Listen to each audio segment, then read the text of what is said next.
Hi, everyone. My name is Cindy McDonald, and I am the hostess of the Friday Forums and Cindy McDonald's YouTube channel. And today I am going to be sharing with you some special information and an opportunity to learn more about how a consultant uses software. The focus for this next few weeks is on technology and how you can use it in the new year. And I have a very special guest with me, Hollis Bishop, who I've known for many years. Hollis, we've known each other for a long time, huh? Oh, at least 12 years, at least that long. Yeah. And so Hollis is going to share with you her use of technology as a user of the College Planner Pro. So welcome, Hollis. I'm glad to have you here today. Thanks, Cindy. I'm really pleased to be here as well. I am a power user. I really enjoy using technology. So thank you so much for giving me this opportunity to share it. I like to pontificate on things that I'm passionate about. And the intersection of the technology and college admissions is something that I think is really exciting and that we really need to take even more advantage of. I wish the universities would even take more advantage of it as well on there. So I've been using College Planner Pro about 6 years now, and have been doing quite a bit in terms of reporting, contacting clients, keeping track of client loads. To kind of give you an idea of my practice, a multi-person practice, I have there's 3 consultants total practice. We take about 60 students. So we're talking about managing a pretty significant caseload with this, and we do use it a lot for each student. What I have sharing on my screen right now is the test case, and it is the main screen that I use with an individual student. And I know Cindy and I talked about what were the things that I really love about this and gets me going. So I'm going to go over those, and she'll pop in and ask me questions if there's anything there. Probably the most important thing is the communications with the students. If you notice up here, we have something called Conversation with Sally. And what we do is we send text messages back and forth as part of setting it up so that if they need to contact us, what's great is neither the student nor I need to come back to this platform to do that. And that sounds really crazy. The main thing I like about the platform is the things I don't need to use the platform for, but the messaging is really important. I have it set up so it goes to an email. That email is an admin email that's shared with me, and I have an administrator who works with me and the rest of the team know to check that. So if one of us is on vacation, somebody checks it a couple of times a day, can log in, get right back to the student. For me, if I'm getting directly to one of my students, I can answer that through my phone, through my iPad, through my computer. I can go directly here. I can have it my messaging set up. I have Google Voice set up, so I actually have this separated from my personal life. Allows me to take a little bit of distinction between my personal life and my professional life and set boundaries. And these go to that Google voicemail, Google Texts, which makes it really easy for me to quickly see when I receive something from a student. Conversely, if I need to reach a student quickly, we all know they don't read emails, so this is a perfect way to be able to do that with them. The other thing that I also love are broadcast messages. These are awesome because if I have to reach all my seniors who are applying to University of California, Davis, or I want to reach all my families from Mountain View High School, or whatever my category is, or just everyone, I can quickly set up a broadcast message, and I can even see if they've read it or not, which is really useful if you're trying to check on things. So, and what's really great is once I do it once in the year, I can check and see that in February, here's the messages that I sent out for the students, which is great for my year to year. I can just make sure I haven't missed anything. And of course, you'll see in September, we obviously get a lot busier and we send a lot more information out on there, which is great. And then I can see that 50 recipients, 31% haven't opened it. I can even see who has opened it if I want to track a family and be able to see that. I can set up groups of people. Sometimes it's a lot of people, sometimes it's just a few. So the broadcast message is a really great way to help manage things on there that are great. Let's go back to our student so we can see. Hollis. Sally. Yes, Cindy. So broadcast is for emails. Does that include text messages as well? It is not set up. There is a way to do broadcast text messages. I don't use them that much because typically when I'm sending out these kind of messages, these messages need to go to the parents as well. And I want to be able to track that they've individually opened them. The other nice thing is it says right here, and it says, this was open Monday, December 13th. I can tell the December one wasn't opened. So if I'm in with a student at a glance, I can see what they've opened and what they haven't opened for the individual student as well. Okay, great. Great question. The other thing I really love about this is I can really just with one click go in and look at what the student sees. And what they see, this is the newest format for this. That same conversation shows up here on this. We spend a lot of time here with our students, mostly in the colleges. This is probably the third thing I love about this platform. One of the things I really like is you can see here that there's suggested colleges created by me, which means I own this list. My students don't get a chance to update anything in the list. They can't change anything. They own the my list of colleges, which is awesome because they can add things and I can tell when something's added. So let's say, for example, that they're going to add something. I'm just going to quickly go ahead and add New York University. There it is. I'm going to add it to the suggested side. And they can also add a note to me in here that tells me, I really like living in a big city. And I want to show you this because I want to show you what it looks like then on the counselor side. I'm going to refresh this page because that is one thing I don't like, is that it doesn't automatically refresh. But now I can see, if I want to, that on her list of colleges, we should be seeing NYU. Where is it hiding? That should have shown up on here. Of course, you're going to do this when it's not going to, but what's really cool is, I may have to refresh it again. It may not have. Sometimes if you do it right away, it doesn't show up until they do that. Oh, I know. I actually didn't add NYU. I have to actually say add it. When I'm done, I have to go and say add the school to my list. See, that was my own user forgetting to do something. So it reminds me whether or not it takes me back to my college list. And now I should be able to see this on the list here. There it is, NYU. One thing that I use that's not the way the system's built, one of the things in the system is, can I tell if I've reviewed a school with a student? And the answer is yes, because the ones that are color-coded, that's where I've assigned already, like American University, you'll see is orange. That's my signal for the fact that it is a reach school. But the gray means that they've added it and I haven't reviewed it yet. So it's really nice. Now, if I go back and refresh, see, even us technologists forget every once in a while, you'll see it on the bottom of the page and you'll see this little note next to it. This lets me know that the student has taken a note on it. So it's a really good way for me to go ahead and let the student know that I want to take a look at that. It also tells me when they have done notes, it actually says they've added a college note. So it kind of keeps a running stat of what's going on so I can figure out what's going on with it on there. The other thing that's really cool about this system that it has is the application outline. Now this, we haven't done one for, yeah, there it is. So you'll see that this comes blank for the students. So this is one thing that I probably would like improved about this.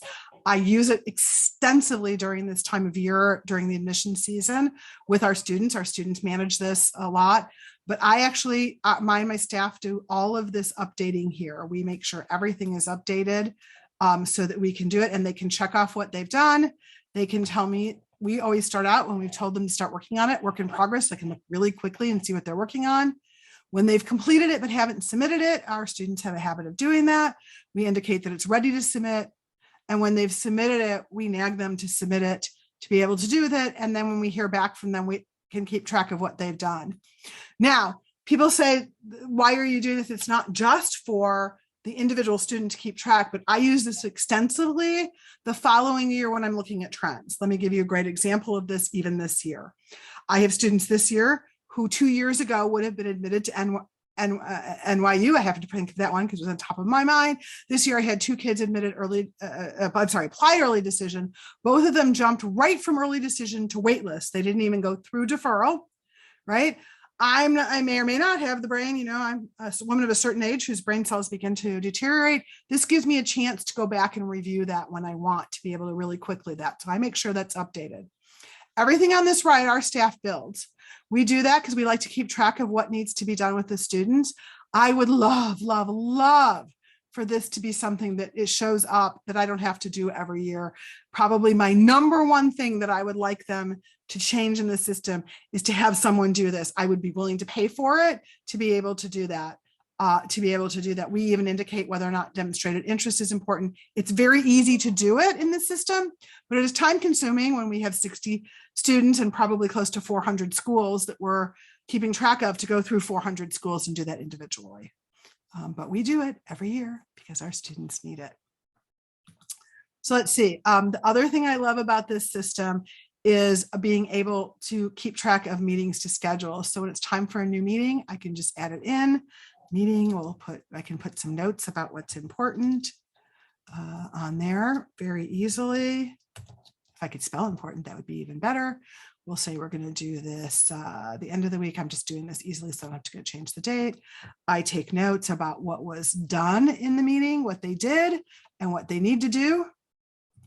And then I'm able to alert the student, and I can copy parents on this as well. I don't have an email in their profile right now, but it's awesome because this is my way of communicating with parents. And again, I can see if they've read it and when it's been sent to them. So that's really one of those things that's really terrific. I have used the to-dos on there. Jury's out for this one. About 50% of the kids update them. The other 50, it's extra work for me. So I don't use it as much as I think a lot of other people use it. A couple of other things that I use are the colleges. I have created to make my life as happy as possible, as every time I create a new list for a student, I will create a list and I will share it with the rest of the team. So for example, I have schools that are good for 2.9 GPA kids, because we have some of those that are doing that. These are not official lists by any means. They're lists that our students, our parents and families and such use. And you'll see I have quite a few of them going down, down, down. I think I probably had 70 lists. This is really important to me because I never have to start from scratch ever again when I'm doing something.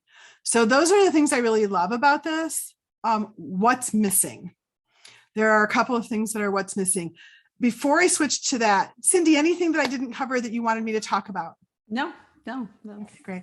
I should say there's one other thing I love for the students. Let me go back to students real quickly. So I have a parent who will say to me, we're going to New York. Actually, let me look at these schools because I'll do something more related to these particular schools.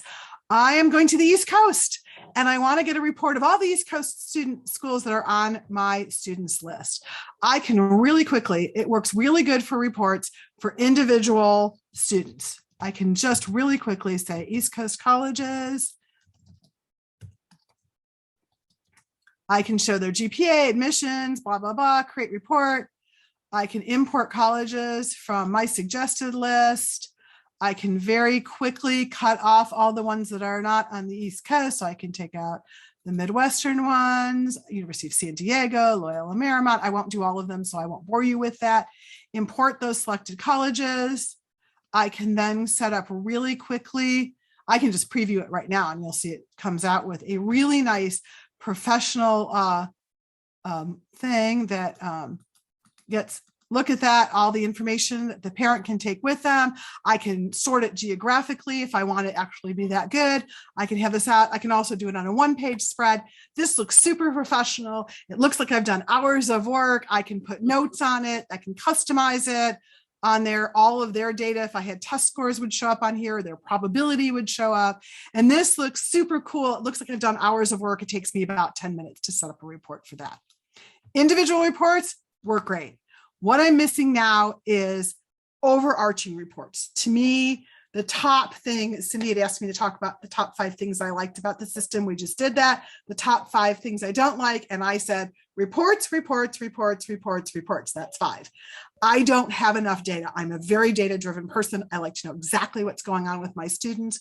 What I can't do at a glance is say, who's got November 1st deadlines they haven't submitted yet? That's a really big deal to me. A really big deal. So I actually keep a separate spreadsheet in Google Drive. It has, I think we're on triple letters now for how much data we have by column, starting with the day I've onboarded them about their onboarding, all the way through to have they been admitted to their first school? Have they heard from all their schools? Have they made a decision yet? Did they get financial aid and do they need it? So at a glance, I can go down the list this way and see who's done. totally missing off of this. And that makes me crazy. So that's the one thing I don't like. I have found no system. There is no system in existence that does the reports the way I want them. So Excel is well, in this case, Google Sheets is my best friend when it comes to that. I also don't love, I want to be able to go look for the last 5 years and see how did my kids who applied to NYU do? I can do it, but I have to go through 3 reports of layers in order to be able to do that. Don't love that either. So those are probably the 2 reports I miss the most. So 3 things, I really only have 3 things, the 2 reports I mentioned, and then any other overarching reporting. And then I had mentioned also the ability to get all that detail about the universities. And Cindy, I don't know about you, but I don't think there's any way we're ever going to get that. Those colleges change things every year. But if we could find a service company that would do that, because I know pretty much every one of the companies, there isn't a single agent software system that provides all of that level of detail. And it's important to our families to know, do they need to do an interview? Is a demonstrated interest important? And that's a royal pain, I think, in every consultant's side to be able to do that. Yeah. So those are probably the biggies. I do like some of the reports are great. I can look at deadlines. I can verify deadlines is one I spend a lot of time in. I can look at to make sure that we've got the right deadlines for people. Admissions decision is great. I can look at prior years for this, but I have to do all of them. I can't just say, give me NYU. So I get, I've been doing this for, older than dirt kind of things, right? Back in the days when they didn't have technology, I think, Cindy, I'm not even sure when your original system came out, but it was nothing like any of the systems today. For sure, they were fabulous at their time. But I actually went, when I moved over and moved all of my data to 2011. I didn't do before 2011 because at the time that was more germane on there, and going through, thousands of entries to be able to figure this just isn't as efficient for me as I would like it to be. So those are probably my big, I wish I had on it. I am in this every day. I use my entire team is in it every day. I don't know how we do our business without it every day. And any of the software systems are that way. I really feel that, for those of us who have practices that are large, we cannot do it without a system. So, if it's something you're considering, whether this one is the right one for you or any of the others, it is really important to make it as easy as possible for you to be able to do your business so you can focus on your students and not on the administration. And our students, they know part of the requirement is they have to update and they have to use the system. And so they also get used to being able to integrate in with it as well. I think, Hollis, that is probably one of the biggest questions that a lot of consultants have is, regardless of which system, technology, at what level you're doing, whether it's a CRM, college planning tool, whatever it is, how do you get students to use it, but especially with a college planning tool. So talk about that a little bit more. You said that they are expected. Is that part of your contract? How do you communicate? I don't have a formal contract. What we do is sign roles and responsibilities on that. And part of the roles and responsibilities is the students are expected as part of that to attend their meetings on time, come prepared. We know they're not so good in that, and to use the software. The first couple of times they don't. And then I make it really clear to them that unless it's updated in here, it's not considered done. And amazingly, they manage to get it done. We make sure that it is. We will text them because, again, we can do system texting and email very easily and say, have you updated your deadlines? If you don't want to be nagged by us and you don't want parent emails going out saying you haven't done it, update your software. The very first thing they do when they come in for a meeting and we say to them, hey, we noticed there's been no notes. Get your notes in. So while we're going through things, we're making them put their notes in. One of the ways we've sold them updating on the notes is, some of our students start with us as sophomores. So we're talking a year and a half between the time that they start with us and the time they're writing their Why This College essay. And part of our instruction is find 3 things you love about the college and 3 things you don't like about the college, much like you asked me to do the things I like and the things I don't like about the system. And one of the things that we've done is we tell them if they don't put it in the system, they haven't considered researching. And their bonus is they don't have to re-research the school a year and a half later because their notes and the links to the website that they want are already in here.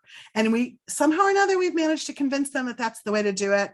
I would say out of our 60 kids, we'll get 10, 15% who are bad at it, but everybody else understands this as an expectation and they just use it the way they use everything else. So I think a lot of it is setting those expectations up front and then doing that review as part of the first few meetings to let them know that we're not going to let them off the hook if they haven't done it.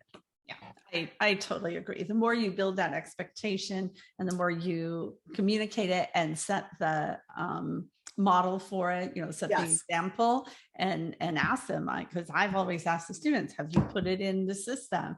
Oh, well, let's open it up and do that now, and so they know they're going to be asked about that. So I think, and they can spend their time doing that, or we can spend our time doing higher level activities. And, sometimes it takes a couple of times to get them to understand what higher level activities are.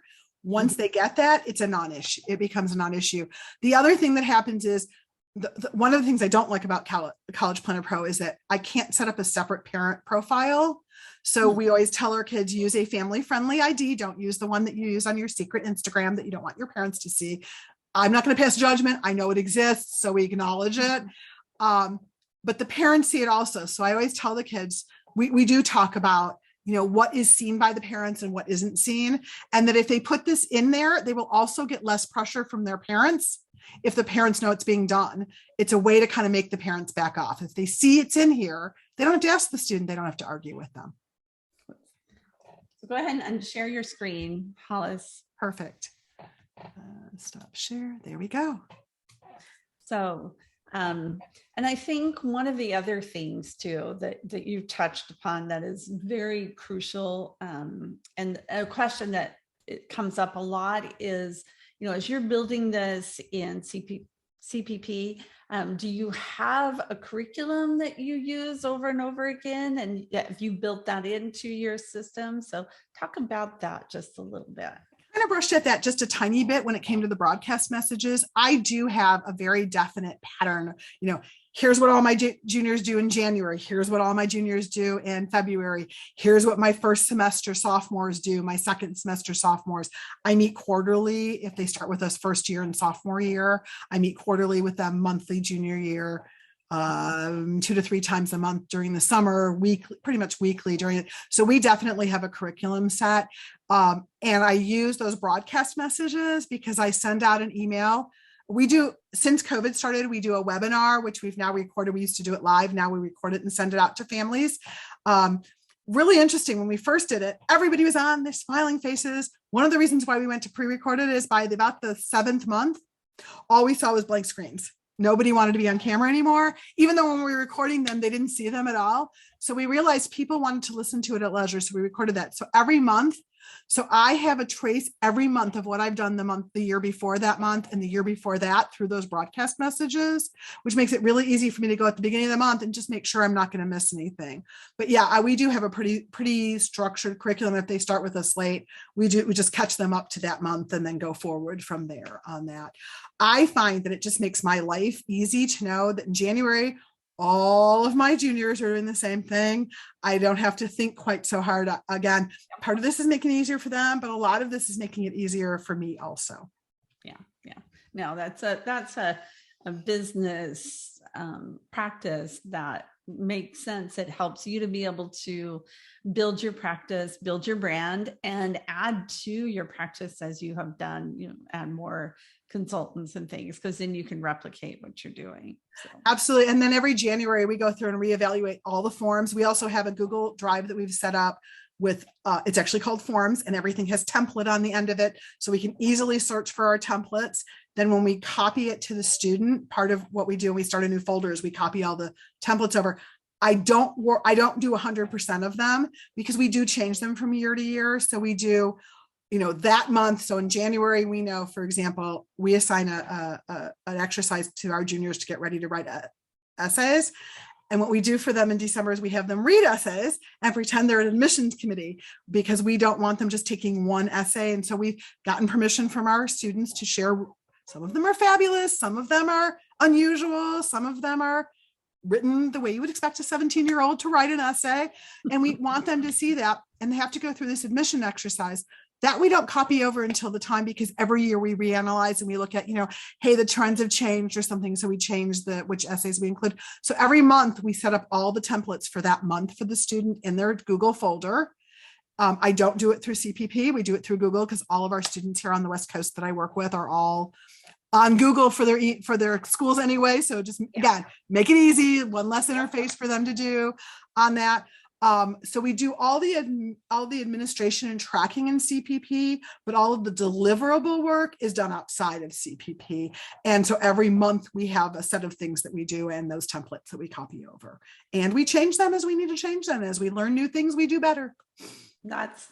And that's part of being agile and flexible, and also, making technology work for you instead Absolutely. of the other way around, and it's, using multiple technologies is often very common, and it doesn't have to be complicated or add an extra stress to you. And if you want to go where the students are, right, Hollis? Absolutely. They don't read email. Requiring them to read emails isn't going to do you as much good. So finding ways to communicate and connect. They're using Google, then use something that they're familiar with. So one thing I will say that I love about using Google when it comes to editing the essays is we have a very strict no parental involvement rule on our essays. My favorite story about this, just really quick, is a student who wrote "so," comma, and the dad went, "So this is a formal document," and he changed it to "heretofore." Have you ever met a 17-year-old who's used the word heretofore? Because I haven't. No. And we, as we should, coach our parents that this is a red flag, that an adult has been in there. Parents just don't understand how to do the best for their children. They don't understand that backing away is often the best thing they can do. So one of the things we can do, obviously, is check the history and see if the parent has been in it. We have a very strict rule. If we see a parent in it, we're done, period. We don't edit it anymore. We set this expectation very clearly. We send out roles and responsibilities at the beginning of every year, at the beginning of senior application cycle. When they start with us, these are in their face. So if we see that, we give them one warning, and that's it. The other one is, I worked for hours, and we can look and see that they were in 5 minutes beforehand and changed 4 words. Doesn't hold water for us. So the technology is a double-edged sword for the students, right? It allows them to get access quickly, but it also allows us to know that, call them on it when they try to get away with those things too. Yeah. That's great. Hollis, thank you so much. This has just been so helpful, not only just seeing how you've used technology and how you apply CPP, but just in general. And so thank you for being so generous and so sharing. Well, it's always wonderful to see you. And Cindy, honestly, I wouldn't be where I was today without you. I don't know if you were very beginning when I started doing this. Do you remember coming over to my house and helping me set up things and doing stuff? So I really owe a lot of my success to you. And I have to say, I really appreciate it. Thank you for being my friend. Oh, you're very welcome. All right. Well, you take care, and we will be in touch. Absolutely.